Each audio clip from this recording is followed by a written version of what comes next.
नमस्कार, कार्यक्रम अफसरनामा में आपका बहुत बहुत स्वागत है। और आज इस कार्यक्रम में हमारे साथ एक ऐसे अखिल भारतीय पुलिस सेवा के अधिकारी हैं जो मध्य प्रदेश के एक बेहद महत्वपूर्ण ज़िले की कमान संभाल रहे हैं, जो हर दृष्टि से महत्वपूर्ण है। और सबसे महत्वपूर्ण जो तत्व उस ज़िले से जुड़ा हुआ है, बल्कि डिविजनल हेडक्वार्टर है वो, उस ज़िले का महत्व ये है कि वो ज्योतिर्लिंग महाकालेश्वर की नगरी है।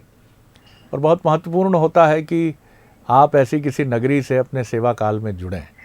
एक सौम्य, मृदुल लेकिन कॉम्पिटेंट अफसर की छवि लेकर वो आगे बढ़े हैं।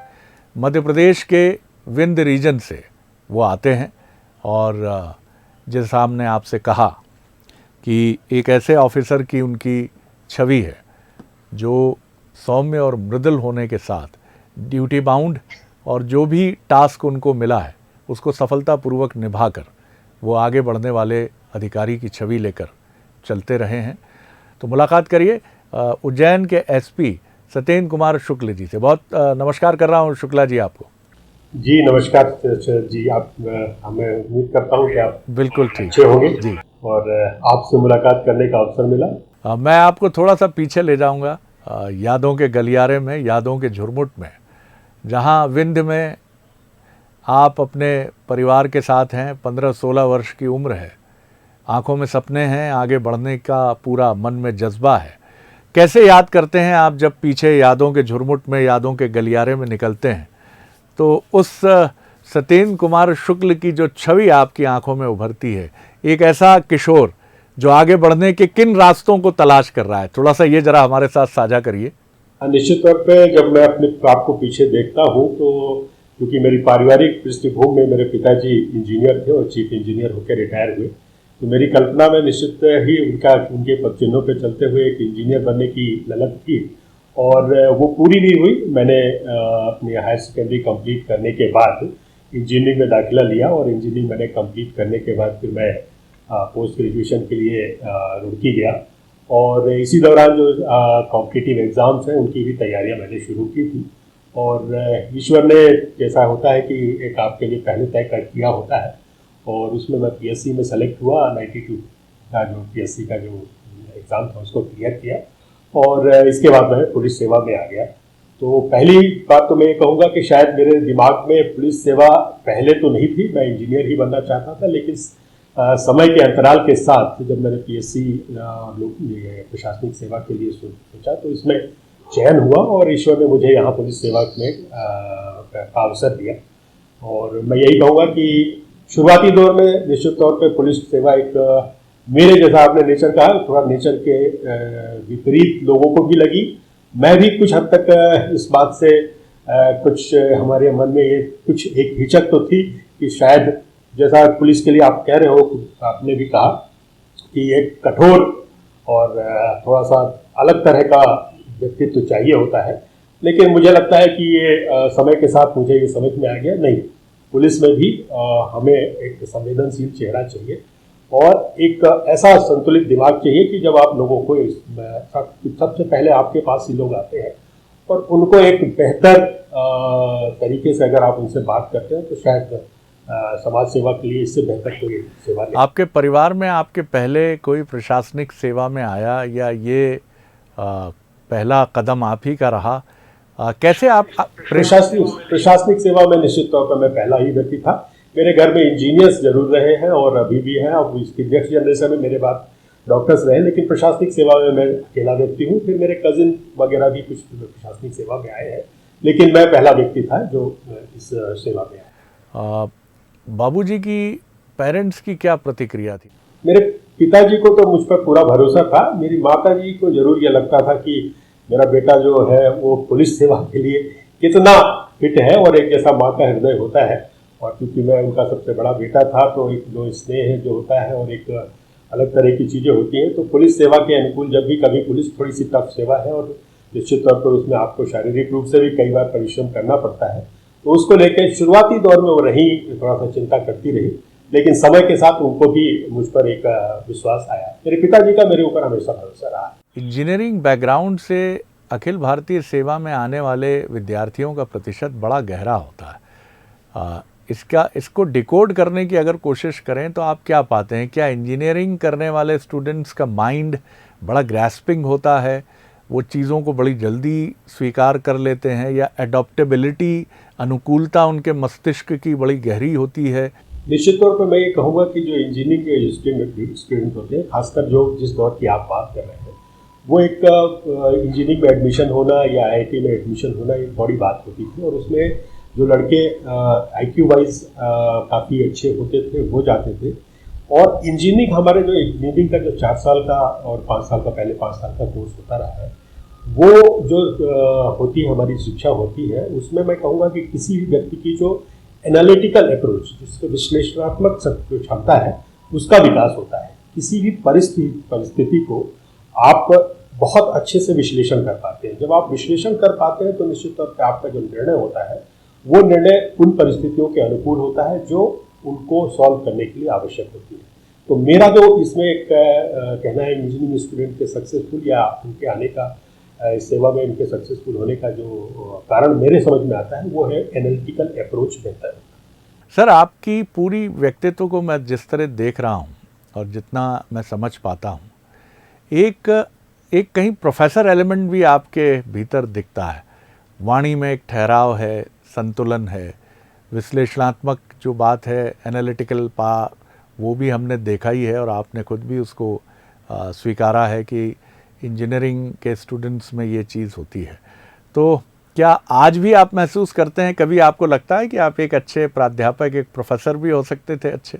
नहीं, निश्चित तौर पे आपने सही पहचाना। मैंने पोस्ट ग्रेजुएशन के बाद 20 महीने मैंने इंजीनियरिंग कॉलेज में पढ़ाया जी जी। और जो उस समय इंजीनियरिंग कॉलेज रीवा जहाँ से मैं पढ़ा हूँ, वहीं मैंने लगभग 20 महीने की अपनी सेवाएं दी हैं, और उसके बाद इस सेवा में मैं आया हूँ। बहुत आपने बड़ी मतलब ये सही बात है कि जो सधा हुआ और एक स्वर है वो किसी बहुत जीवन को समझने वाले एक व्यक्ति का स्वर है।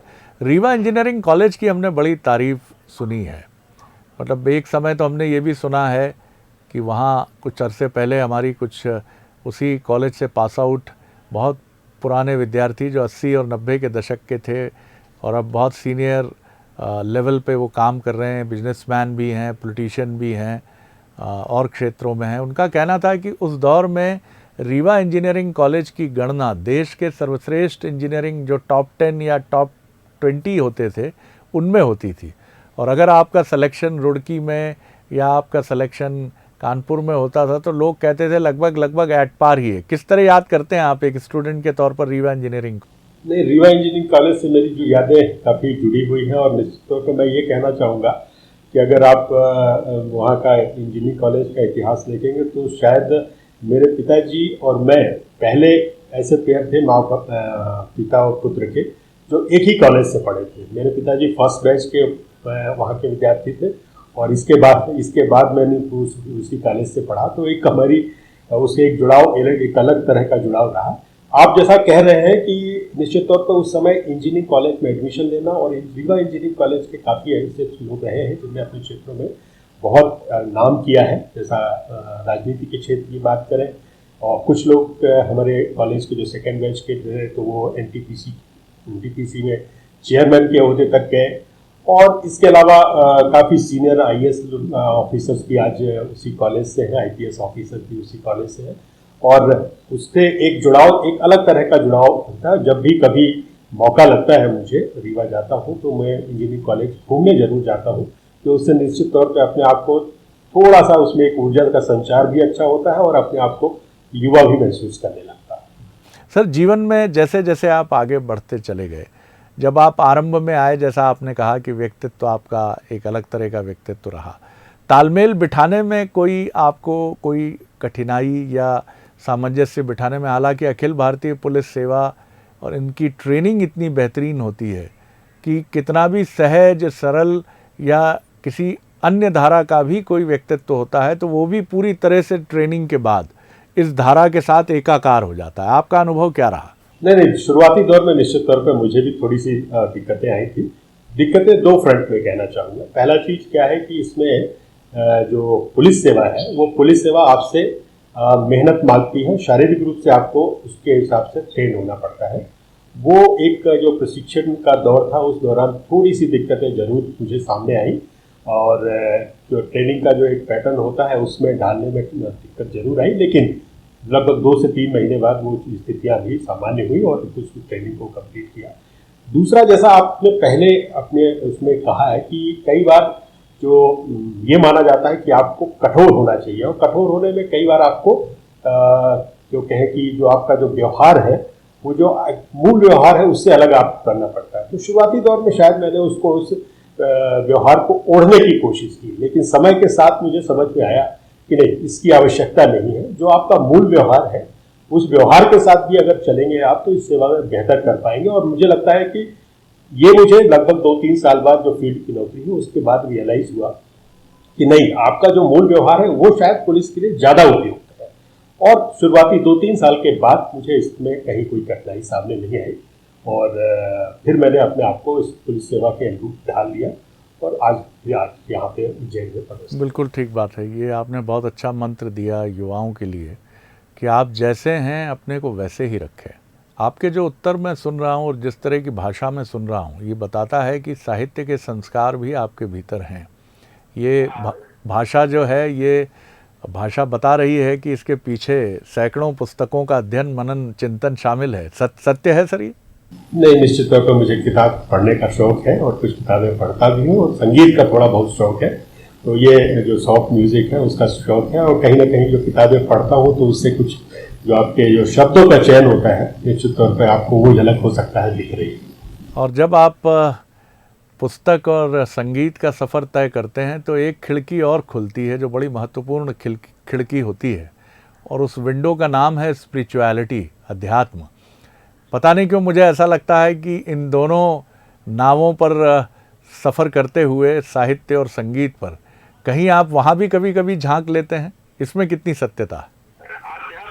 आध्यात्म का तो मैं कहूँगा कि मैं बहुत ज़्यादा अभी नहीं, अध्यात्म में मेरी सिर्फ और सिर्फ इतनी डर है कि हम इस जीवन में जब आए हैं तो हमारे लिए नियति ने पहले से ही सब कुछ तय कर लिया। आज हम आपके सामने बैठ के आपसे बात करने का ये नियति ने पहले तय कर रखा था, और इतनी ही मेरी रणनीति की नियति जब पहले तय कर रखा तो हम अपना जो हमको जो कैरेक्टर दिया गया है, जो हमें अभी आज जो रोल दिया गया है, उस रोल को ईमानदारी से निभाएं, इतना ही पर्याप्त होता है। आपको शांति, आपके मन में शांति रहे और आपको सुकून रहे, संतोष रहे, इसके लिए मुझे लगता है इतना ही पर्याप्त होता है कि आप सिर्फ इस भाव से काम करें कि आपको जो चरित्र दिया गया है, आपको जो रोल दिया गया है, उसको आप ईमानदारी से निभाएं।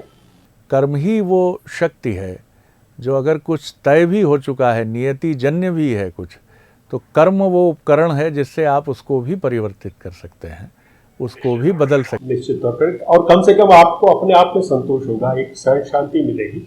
उसके लिए तो कम से कम जो आपको जो रोल दिया गया है उसको आप ईमानदारी से निभाएं। उज्जैन का अनुभव आपका कैसा रहा? 2 वर्ष का सफ़र आपका पूर्ण हुआ है, और कहा यह भी जाता है, ऐसी मान्यता भी है कि उज्जैन वही आते हैं जिन्हें महाकाल बुलाते हैं। निश्चित तौर पे आपने जो कहा कि उज्जैन वही आते हैं जिनको महाकाल बुलाते हैं। और जब मेरी पदस्थापना हुई थी, उसको परिस्थितियां आपका अगर ध्यान हो, 2 वर्ष पहले, आज 20 अक्टूबर को ही मैंने ज्वाइन किया था। उन परिस्थितियों को अगर ध्यान करें तो उस समय यहाँ एक ऐसा घटनाक्रम हुआ था जिसको लेकर पुलिस की प्रतिष्ठा दांव पे लगी थी, और उसमें फिर मुझे यहाँ भेजा गया था। इसके पहले मैंने जीवन में कभी कल्पना नहीं की थी कि उज्जैन मेरी पदस्थापना होगी, लेकिन परिस्थितियाँ ऐसी बनी और मुझे यहाँ भेजा गया। तो मैं इसमें ये कहूँगा कि बाबा महाकाल की कृपा है, उन्हें मुझे सेवक के रूप में चुना और सेवा का अवसर दिया। इस भाव से मैं यहाँ पे आया था, और मूल जो उस समय जो समय था वो निश्चित तौर पर पुलिस के लिए काफ़ी चुनौतीपूर्ण समय था। पुलिस की प्रतिष्ठा को भी स्थापित करना था, और जो बाकी यहाँ का जो चैलेंजेस है जिसका आपने लगातार जिक्र किया है उनके साथ भी करना था। लेकिन ईश्वर की असीम अनुकंपा रही, और मेरे 2 साल का जो करियर है यहाँ, 2 साल का जो मेरा कार्यकाल है यहाँ आज पूर्ण हुआ है। इसके लिए एक बार फिर आपको बधाई। कोरोना में भी काफ़ी सराहनीय काम आपने प्रशासन के साथ, पुलिस की टीम ने कंधे से कंधा मिलाकर जिसकी अगुवाई आपने की, काफ़ी बेहतरीन काम हुआ। और कोई ऐसा घटनाक्रम आपको याद आता हो उज्जैन में आपके कार्यकाल के दौरान का, जो आपको लगता है कि ये इसको भुलाया नहीं जा सकता? ऐसी परिस्थितियों में कि जब लोग जीवन के लिए संघर्ष कर रहे हैं, उनका मनोबल बनाए रखना ये बहुत ही महत्वपूर्ण था। और मैं कहूँगा मेरी टीम उज्जैन, जिसमें हमारे सभी साथी अधिकारी एडिशनल एसपी से लेके आरक्षक तक के लोगों ने उनको एक ऐसा मोटिवेशन चाहिए था। और उनको सिर्फ एक ही चीज़ मैं हमेशा कहता था कि हम जिस दौर में काम कर रहे हैं, सेवा का इससे बेहतर अवसर नहीं मिल सकता। सिर्फ कुछ सावधानियों को आप रखिए, आपको जो सावधानियां हैं उनका अगर आप ध्यान रखेंगे तो निश्चित तौर पर ये दौर भी चला जाएगा। और मैं यकीन जानिए मेरे सभी अधिकारियों ने, और आरक्षक से लेके पुलिस अधीक्षक तक के सभी अधिकारियों ने एक बहुत बेहतर काम करके दिया। इसके बाद जैसा आप जानते हैं उज्जैन की एक जो है कि सांप्रदायिक रूप से भी काफ़ी संवेदनशील क्षेत्र है। कुछ ऐसे अवसर आए कि जिसमें सांप्रदायिक तनाव की स्थितियाँ एक या दो बार निर्मित हुई। उस दौरान भी पुलिस ने सख्ती से जो काम करना चाहिए और उसमें जो कल्प्रिट है या जो इस तरह के विघ्नकारी लोग थे उनको हमने सख्त कार्रवाइयाँ की और उसके बाद लगभग पिछले 1.5 साल से वो परिस्थितियाँ सामान्य रही। एक ये विषय मैं आपको जरूर इंगित करना चाहूँगा। और बाकी तो आप जानते हैं कि बाबा महाकाल की नगरी है, यहाँ आयोजनों की किसी भी तरह से कमी नहीं रहती है। कोरोना का काल खत्म होने के बाद चाहे वो महाशिवरात्रि का अवसर हो, अपार भीड़ सामने आई। इस बार जो सावन के जो सवारियाँ थी उसमें काफ़ी भीड़ आई, लेकिन उसमें इसमें एक चैलेंज और था कि चूँकि आप जैसा आपने जिक्र किया कि महाकाल कॉरिडोर या महाकाल लोक का जो कंस्ट्रक्शन भी चल रहा था, उस दौरान बहुत सारे रोड नेटवर्क भी हमारे कहीं न कहीं हमारे लिए चैलेंज के रूप में थे। पर उस दौरान भी हमारी टीम ने सभी जितने आयोजन थे, चाहे वो शिवरात्रि का आयोजन रहा हो, चाहे सवारियों का आयोजन रहा हो, इन सभी में बहुत अच्छे मेहनत करके काम किया और कहीं कोई किसी भी तरह का इशू सामने नहीं आया। उसमें भी मैं अपनी टीम उज्जैन का ही श्रेय देना चाहूँगा। सबसे मिलकर बहुत बेहतर काम किया। और इन सब के बाद दो चीज़ें और इंगित करना चाहूँगा। ये एक ऐसा साल रहा है कि जिसमें हमारे दो जो VVIP जिनको कहा माने, और शायद भारतवर्ष में इनसे बड़ा VVIP कोई हो नहीं सकता, उनकी व्यवस्था करने का भी हमें अवसर मिला। माननीय महामहिम राष्ट्रपति जी 29 मई को आए और अभी माननीय प्रधानमंत्री जी महाकाल लोक के उद्घाटन में 11 अक्टूबर को पहुँचे। उनकी व्यवस्थाओं में भी हम लोगों ने एक टीम के रूप में काम किया, जिला प्रशासन के साथ समन्वय के साथ काम किया। इस कार्यक्रम के माध्यम से इसको बहुत बड़ी संख्या में युवा देखते हैं सत्येंद्र जी, और वो जानना चाहते हैं कि जीवन में अखिल भारतीय सेवा के लिए, प्रशासनिक सेवा के लिए, पुलिस सेवा के लिए या प्रतिस्पर्धी परीक्षाओं के लिए तैयारी करते समय किन चीज़ों पर जोर ख़ास तौर पर देना चाहिए, क्योंकि आपकी हमारी पीढ़ी की तुलना में इस पीढ़ी के समक्ष डिस्ट्रैक्शन के बहुत सारे उपकरण मौजूद हैं। पहले एक हम लोग के टाइम तो होता था कि सभी साथी मिलकर एक दूसरे की मदद करते हैं, वो शायद कहीं ना कहीं कुछ मिसिंग है। अब वो कैसे होगा उस पर तो चर्चा बड़ी, क्योंकि सामाजिक रूप से जुड़ा है कि आज समाज में इतना विघटन क्यों हो रहा है या इस समाज में इस तरह की चीज़ें क्यों आ रही हैं। लेकिन एक प्रतिस्पर्धी छात्र के लिए मेरी जो सलाह रहेगी, दो चीज़ों पर मैं कहूँगा। एक तो आपका एटीट्यूड पॉजिटिव रहे, आप सकारात्मक दृष्टिकोण के साथ काम करें और जो भी कार्य करें वो फोकस्ड अप्रोच के साथ करें। उसमें आपको क्या है, आप ऑब्जेक्टिव आपका तय है, उद्देश्य आपका तय है, उसके लिए आपको क्या प्रयास करना चाहिए, उसके लिए एक आप अपनी कार्य योजना बना के फोकस्ड अप्रोच के साथ अगर आप काम करेंगे तो मुझे लगता है कि आपको निश्चित तौर पर सफलता आपके हाथ में आएगी। बिल्कुल, यह आपने काफ़ी महत्वपूर्ण बात की। फोकस्ड अप्रोच ही वो कुंजी है, और जब आप फोकस्ड होते हैं तो बहुत सारी चीज़ें आउट ऑफ फोकस हो जाती हैं जो आपको विचलन की तरफ ले जाती है। आखिरी सवाल है मेरा सत्येंद्र जी, जीवन का एक महत्वपूर्ण पड़ाव होता है दाम्पत्य जीवन में प्रवेश। आपकी जो जीवन संगिनी है वो आप लोगों का जो परिणय बंधन का आरंभ हुआ, ये लव मैरिज रही या अरेंज मैरिज थी, और जो बच्चे हैं आपके, क्या वो भी अखिल भारतीय सेवा में आने की इच्छा रखते हैं या किस तरह की दृष्टि सोच, और क्या कर रहे हैं अभी वो?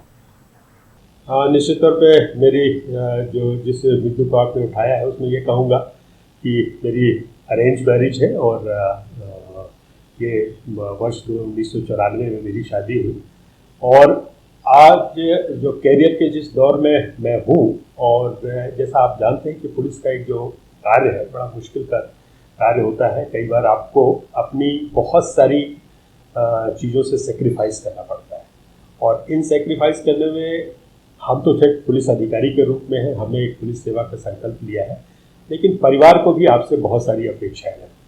मैं बहुत बहुत भाग्यशाली हूँ कि मेरी जीवन संगिनी ने मुझे हमेशा इसमें न सिर्फ साथ दिया बल्कि मेरा हमेशा उत्साह है। कई बार ऐसी परिस्थितियां निर्मित होती रही हैं इस पूरे पुलिस के काम में कि कई बार आप में नकारात्मकता कुछ आने लगती है।